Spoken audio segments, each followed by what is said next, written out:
great. Guys, would you guys take just 30 seconds or so to introduce yourselves, tell us why you're here, and say somebody in the space that you admire? Sure. So my name is Matt Scalpa. I am the CEO of Coinvention. We are building a platform that makes the data inside the blockchain readable and accessible. In some sense, that's transparency, but from a more practical perspective, it's short-term focused on market data, similar to like result. I find that the most useful time that I spend through all of my different activities is engaging with new people, having conversations, exchanging ideas. So I think Matt's in events like this. And in terms of who I admire in the space, yes, send someone to do it. I think it's sort of an obvious one, and I wish I had something that was kind of more obscure and specific, but I think I like Vitalik Buterin. I think that not only is the technology that he came up with really incredible, but he also, I think, has done a really good job sort of leading the way culturally. Hi, my name is Phil. I'm excited to be here today. I feel very fortunate that I am basically a crypto investor and don't have to go to work anymore because of cryptocurrency. So I've been, this is my third Bitcoin bubble and my first Ethereum bubble. He's already on his way down. And one thing that I really love about this time around is the difference of Brandon, how it feels with all these people around in kind of this bear market versus Matt is on his way down to you. I always remind Brandon, I need you myself back here. when we have these, these losses, prices go down, we're not quite as rich anymore as we were a little while ago, how much we're actually growing and how this space is evolving. And I admire all these great leaders that are bringing our space forward, Vitalik, Dan Larimer, all these guys that are, driving this space. Thanks, Phil. Jay? My name is Jay Rush. I founded a company called QuickBlocks about 2.5 years ago, and I kind of fell in love with the idea of this shared global ledger, that everyone has access to the same source of data. And I tried to start accessing that data, and it was way more difficult than I thought it should have been, coming from 20 years of web-based technologies. And so I'm really focused, like Max, on trying to get the data out of this blockchain more easily. I also founded the Philadelphia Ethereum meetup group about 2.5 years ago. And I was alone in a room sitting there waiting for people to come for an hour. And I couldn't leave because I was afraid someone would come late. And so I was sitting there by myself, and then the next month there were 2 people there, and then 4, and then 8, and then 16, and 32. It went on up until we got about to 1,000 people in our group. So if you're in Philadelphia, look us up, the Philadelphia Ethereum Meetup Group, and we meet together to try to promote this beautiful idea. I love this thing.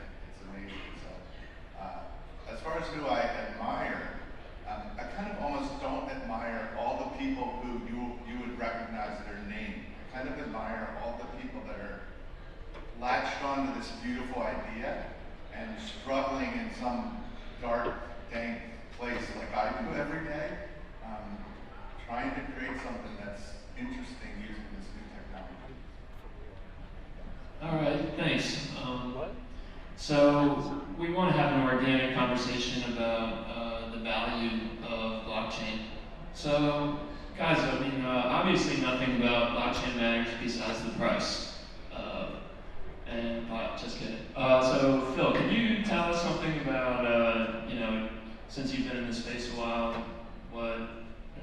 would you consider price to be an efficient measure of value? I don't think so. I do not believe in the markets are efficient theory. I don't think things change this drastically, this quickly, but I do think in the long term, the price is going to reflect the actual value. So I do believe in that. So I think there's kind of a short-term and a long-term answer to that question. And I think the price and the market cap of these cryptocurrencies is probably the most important metric to find a success. So I believe that if Bitcoin, I personally believe that Bitcoin will trade between $1 and $10 million at one point. If that is the case, that's what we can say Bitcoin was successful. And at the same time, if Bitcoin's market cap will be close to zero, or like, then I think we can say it was not successful. And Max, you're an awesome data journalist. What has the data told you about, considering price? Have you seen anything interesting about the reflection of price on value? Yeah. So, first I'll say I agree with Phil that in the long run, I do think that the price will be efficient. I spent 10 years working on Wall Street, so I spent many years trading markets. And any market that's larger than some small size really is extremely efficient. And I do think that this one will be the same. But in terms of specific assets, yeah, boy, there are a lot of different things I see that point out to me in the data that it's not efficient. You have things like, for ICOs, for instance, you would expect that certain projects are going to do ICO. Some are selling 100% of the tokens to the investors. Others are selling just a few percent, 3%, 4%. You would expect that that number should be very closely related with the amount that they're able to raise. But it turns out there's zero correlation between those numbers. Just as an example. Another odd one that we found is that the actual dollar price of the tokens at the time of ICO actually has a very meaningful impact on the future price appreciation. Right? So the actual dollar price is really just completely arbitrary, so there should be no reason why that has any impact. Certainly looking at the data, there's I think very clear evidence that the prices of individual assets at least are not efficient. I look at the price as a hindrance, actually, because what happens is that you acquire something like an ether, and it's really intended to be used in the system. So it's that I can use an application. And I find myself, at least I used to, I don't so much anymore, holding on to that ether and not wanting to participate in applications because then I have to give away my ether. So, and my expectation back in the beginning of 2017 was that the price was going to go up, and I didn't want to spend $1 today that was going to be worth $25 in 6 months or something like that. So for me, the price was a detriment to me using the system. In the long term, I think it'll become efficient where you'll spend it just like you might spend $1 on something. Thanks, Jed. So aside from price, then, Jay, what makes up the value of one of these cryptocurrencies to you? That's such a difficult question. For me, it's I think that if you look at what's called a prisoner's dilemma, the idea is that every person in a situation recognizes that if we work together, we can benefit more than if we each individually work in our own interests. But we can't ever get to that solution because we don't trust the people on the other side of that situation. So these tools, I think, allow us to dream of a day when we can actually build a system where you don't have to trust the people on the other side of the situation, and then you can reach a higher outcome than you could otherwise. So I try to focus on that issue and try to think of ideas where the technology that we built is best taken advantage of in that situation. So that's what I'm interested in. And I think that's a value that's just beyond compare.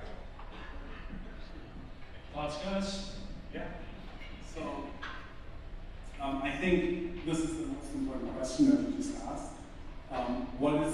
If we can't look at the price and know the value immediately out of that, the question really is what makes it valuable? I have a question for you guys. I need Do not you dead. all have like a very clear theory of why Bitcoin or blockchains are valuable? Who has like a very good model and is confident in his model of how blockchains are valuable? Or I'll say one more. this? Okay, I see a couple of hands. So this is the question. This one not dead. I have my entire wealth, my net worth is in cryptocurrency. That's the stupidest thing you can do. So financially, that makes absolutely no sense. And I do this very consciously because I think that blockchains are insanely valuable. I think yesterday at the meetup we had a question, are blockchains as valuable as the internet? I personally believe that blockchains are more valuable than YouTube. I personally believe that blockchain is a foundational technology. What I mean with foundational is something like the Industrial Revolution, where it changes how we as a society will function. And this is an event that I think happens every couple hundred years. It only happened a few times in mankind. When we have agriculture and we move from hunters and gatherers to being farmers, to having kingdoms, and then 300-400 years ago, when we went from kind of kingdoms to the sort of democracies that we have today. The last time this happened, it was because of the Industrial Revolution, which changed the way value, or how value was being created. And at first, when I looked at Bitcoin, I was like, amazing features. We have money that cannot be taken away from us. We have a deflationary currency versus an inflationary currency. This is going to drive insane adoption.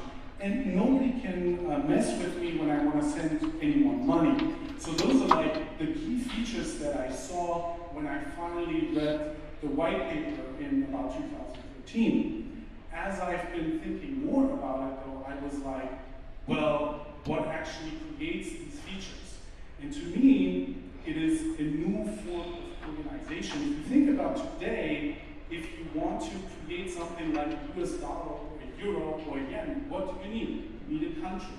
And if you really think about this more, all of the value creation today is controlled within a country, a new country. And these processes we have, like creating laws, policing people, throwing people into jail, all of this that we need in order to make this trust work, these are all manual processes, right?